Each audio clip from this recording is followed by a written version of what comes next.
चलिए जी, आज हम लोग जो कर रहे हैं वो है मैथमेटिकल ऑपरेशंस। और इसमें जनरली कुछ खास नहीं होता, हमें मेन बोर्ड मास का ध्यान देना होता है।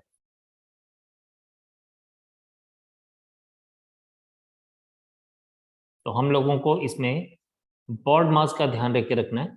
बोर्ड मास में अगर हम देखें तो आप सबको पता है कि इसका नाम क्या है, bracket of division, multiplication, addition and subtraction. हमें मेन जो ध्यान देना है वो इसी को ही लेके चलना है और इसी के ऊपर ही हमारे क्वेश्चन डिपेंड करेगा। इसमें कोई भी पर्टिकुलर रूल नहीं है, बस हमें बोर्ड मास में we have to be good at. तो क्वेश्चन में क्या होता है, साइंस को चेंज किया जाता है। जैसे हमारे पास इसको हम क्वेश्चन वाइज ही लेके चलेंगे तो that will be easier for us to understand. जैसे हमें बोला जाता है,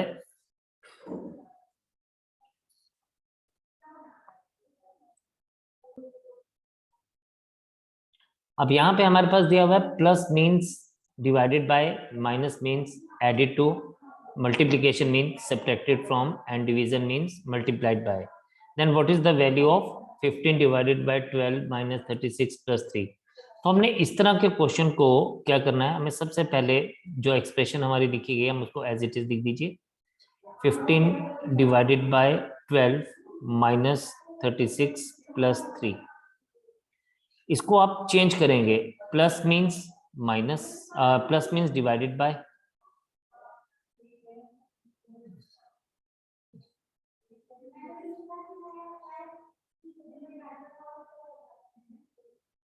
minus means added to, multiplication हमारा इसमें गिवन ही नहीं है, and division means multiplied by. तो हमारा ये क्वेश्चन चेंज हो गया, ऐसे बन गया 15 इंटू 12 माइनस की जगह आ गया प्लस 36 डिवाइडेड बाय 3। तो बोर्ड मास में अब डिवीजन पहले करेंगे तो it is 15 into 12 plus 12, and ये हमारे पास क्या आ जाएगा, 15 इंटू 12 180 प्लस 12 इक्वल्स टू 192। तो 192 is the answer for us.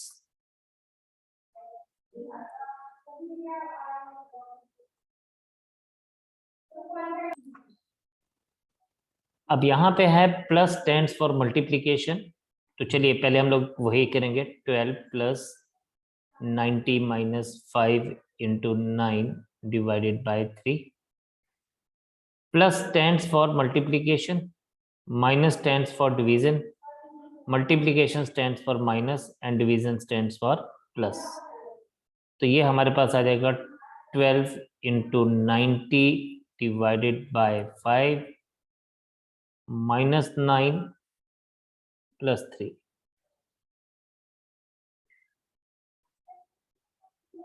आप 90 को 5 से डिवाइड कर दीजिए, ये आ जाएगा 18 माइनस 9 प्लस 3, ये आपके पास आएगा 12 इंटू 18, ये आपके पास आ जाएगा 216 plus 3 minus 9, this is 219 minus 9 equals to 210। तो मिन आपको मेनली क्या लेके चलना है, आपको मेनली यहाँ पे बोर्ड मास को ही लेके चलना है। एंड बोर्ड मास में आपको ये चीज का ध्यान रखना है कि बहुत सारे लोग छोटी छोटी गलतियां कर देते हैं। कई बार लोग ना ऐसे कर लेते हैं कि 18 माइनस 9 कर लेंगे पहले, या उस तरह से लेके चलेंगे, तो हमने ऐसे नहीं करना। We just have to check the BODMAS properly and that is helpful for us to find out the answer. अब देखिए यहाँ पे हमारे पास क्या है, हमें चेक करना है, कहता है which one of the following is correct. तो हमें हर एक में ऑपरेशंस देंगे, हम तो ए ऑप्शन वाइज लेके चलेंगे। इसमें हम ऑप्शन लेके चलते हैं, 30 minus 6 plus 5 into 4 divided by 2, it is equals to 27 है। तो हम इसको देखेंगे, हम चेंज करेंगे, minus is division, plus is multiplication, division stands for minus and multiplication stands for plus. आपने बस इसको चेंज कर दीजिए, 30 divided by 6 into 5 plus 4 minus 2. Let us check this. 30 divided by 6 is 5. पहले डिवाइड करेंगे, फिर into 5 plus 4 minus 2. This is 25 plus 4 minus 2. This gives us 29 minus 2 is 27. तो हमारे को LHS is equals to RHS मिल गया. Let us check another one. 30 वाले को भी चेक करके देख लेते हैं एक बार. This is 30 plus 6 minus 5 divided by 4 into 2 equals to 30. Science change करेंगे तो हमारे पास आ जाएगा plus is multiplication, minus is division, division is minus and this is plus. अब इसको करते कैसे हम लोग, मैं आपको वो बताता हूँ. 30 plus 6 divided by 5, sorry 30 plus नहीं, 30 इंटू, दिस इज 30 इंटू -4 + 2. अब कई बार क्या होता है चीजें डायरेक्टली नहीं लिखी जाती, तो हम इसको ऐसे लिखते हैं 30 इंटू 6/5 -4 + 2. इसको काट दीजिए, 5 6 दिस इज 36 -4 + 2. अब कई लोग ना पहले इन दोनों को ऐड कर देते हैं, 4 + 2 6 लिख देते हैं, बट इट इज रॉन्ग. आपको इसको हमेशा करना क्या, this is just to make you understand कि क्या गलती होती है. कई बार -4 + 2 को लोग पहले 4 + 2 6 ले लेते हैं, देन 36 - 60 करते हैं. नो, ये ऐसे आएगा 36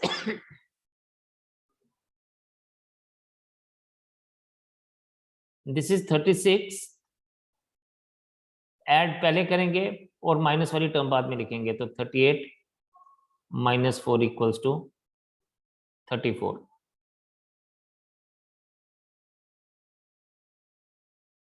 दिस इज द आंसर.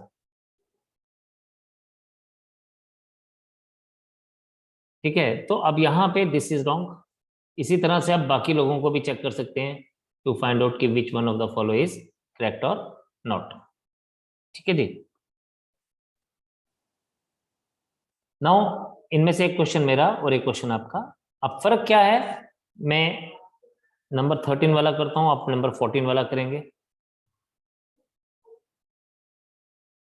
यह है P डिनोट्स डिवीजन. अब हमारे पास गिवन है 18 Q 12 P 4 R 5 S 6.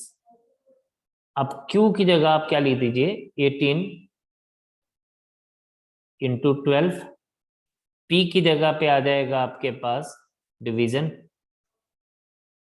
R is plus, S is minus.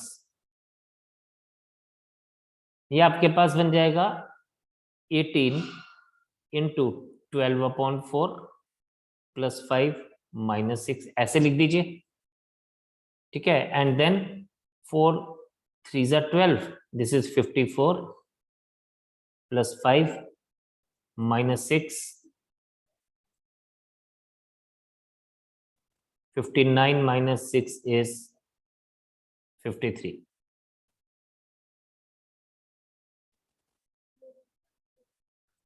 So this is the answer for us. You will try the next one and you will give me the answer for that. So here $31, 31 greater than 81, $9 less than 7, just 43 the आएगा. respective. 33 से. Oh nice.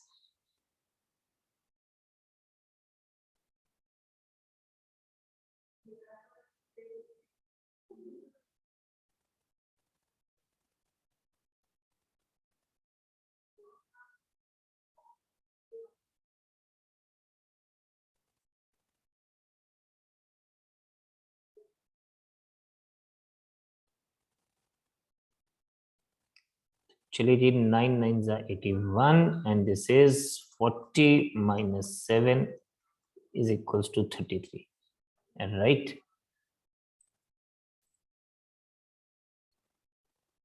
तो चलिए जी, ये एक और type है. In each of the following question the Greek letter stand for arithmetical operation are given as. Find the relationship which can definitely be deduced from the two relationship given at the top. तो हमारे पास 29th में a alpha 2c means a is greater than 2c, and 2a theta 3b. 2a theta 3b का मतलब है 2a is equal to 3b. अब हम यहाँ पे क्या करते हैं, हम लोग ना दोनों में जो कॉमन है उनको सेम लेवल पे लेके आते हैं. यानी this implies that 2a is greater than 4c, 2a is equals to 3b. This implies that 4c is not 4c. 2a की जगह हम लिख सकते हैं 3b. 3b is greater than 4c, और we get it as b is greater than. देखो 3 times b is greater than 4 times c. 4 को ज्यादा से मल्टीप्लाई किया तो भी b उससे बड़ा आ रहा है, तो b is greater than c, and this implies that b is greater than c, right?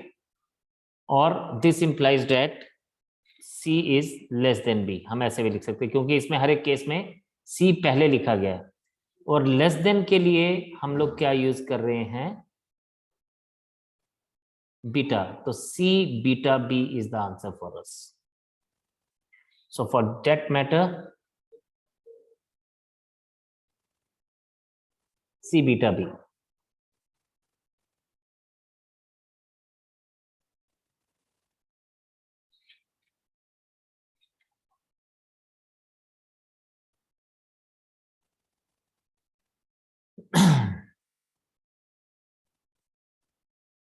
The next is beta थी b थीटा 2c. तो b थीटा 2c यानी b is equals to 2c.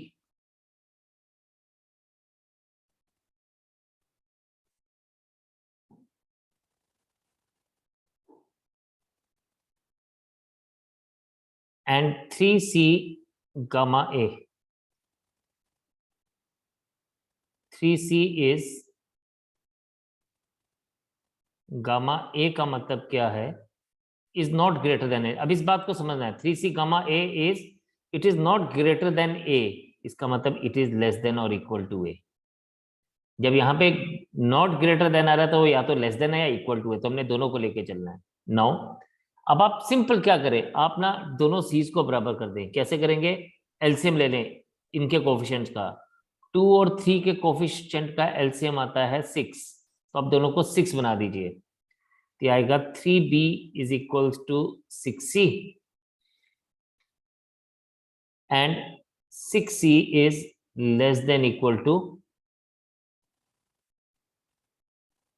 2a, and this implies that 3 times b is less than equal to 2a, or b is less than a.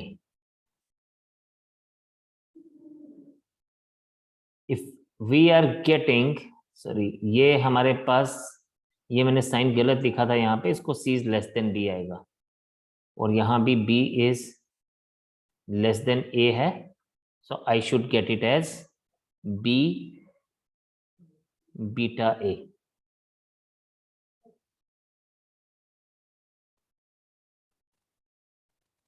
ठीक है जी, तो b beta a is the answer for us. So D part is the answer for us. That is how we can find these out. In this question, alpha stands for equal to, okay. तो हमारे पास पहली statement क्या दी गई है, हमारे पास पहली statement दी गई है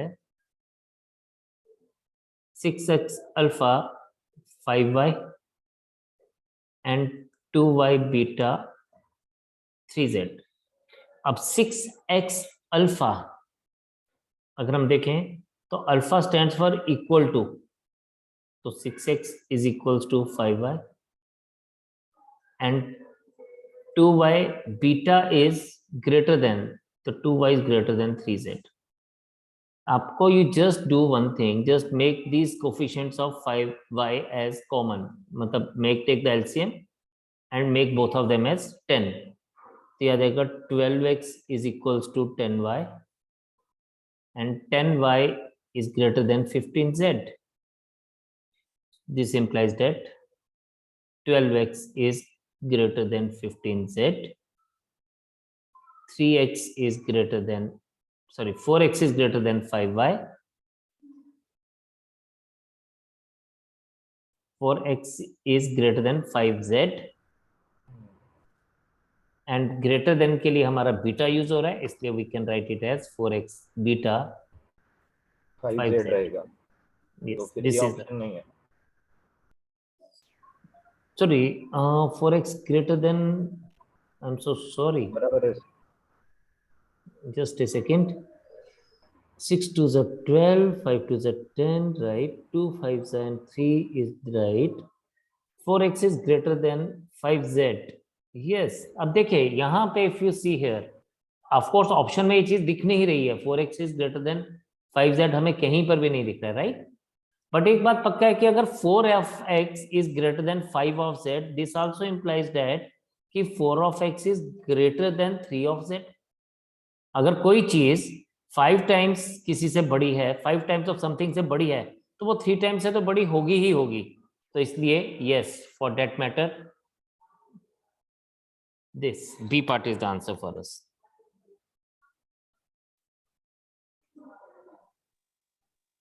ठीक है, तो this will be the answer for us. This is the correct answer for us. तो आज हम इतना ही रखेंगे. नेक्स्ट सेशन में कुछ और आगे पढ़ेंगे, कुछ नई चीज को देख के चलेंगे एंड देन इसी तरह से हम आगे बढ़ेंगे. तो bye for today, God bless you all, take care and जय हिंद.